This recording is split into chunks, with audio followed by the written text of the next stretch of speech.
तर राज्यातल्या लाडक्या बहिणींसाठी लाडकी बहीण योजनेच्या हप्ता वितरणासंदर्भात 21 आणि 22व्या हप्त्याच्या वितरणासंदर्भात आजच्या घडीची आणि आत्ताच्या घडीची सर्वात मोठी खुशखबर, सर्वात मोठी आनंदाची बातमी. लाडक्यानो, या हप्त्याच्या वितरणासंदर्भात एक मोठी अपडेट आलेली आहे. त्यासोबत कोण महिला या हप्त्यासाठी पात्र असतील आणि वितरण नेमकं कधीपर्यंत होणार, म्हणजे या वाटपाला कधीपासून सुरुवात होईल, या संदर्भातली माहिती आपण समोरच्या अगदी 30 सेकंदात पाहणार आहोत. त्यापूर्वी तुम्ही जर नवीन असाल तर नक्कीच आपल्या व्हिडिओला लाईक करून चॅनलला सबस्क्राईब करा.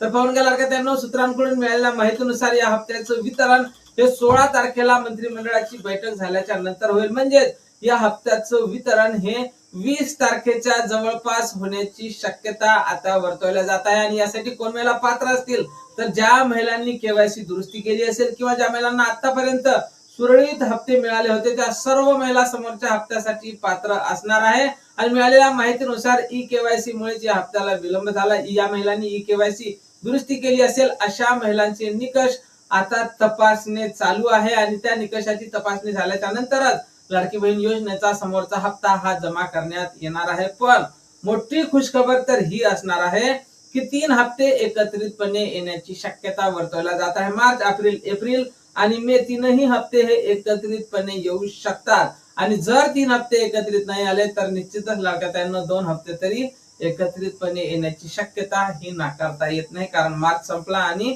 एप्रिल सुद्धा संपलेला आहे. आज मे महिन्याची 10 तारीख आहे. आज तर तुम्हाला कसल्याही संदर्भात वितरणाची अपडेट येणार नाही, पण उद्यापासून तुम्हाला नक्कीच काही ना काही अपडेट ही येण्याची शक्यता आहे. या हप्त्याच्या वितरणासंदर्भात आम्ही वरिष्ठांकडून वेळोवेळी माहिती घेण्याचा प्रयत्न करतच आहोत.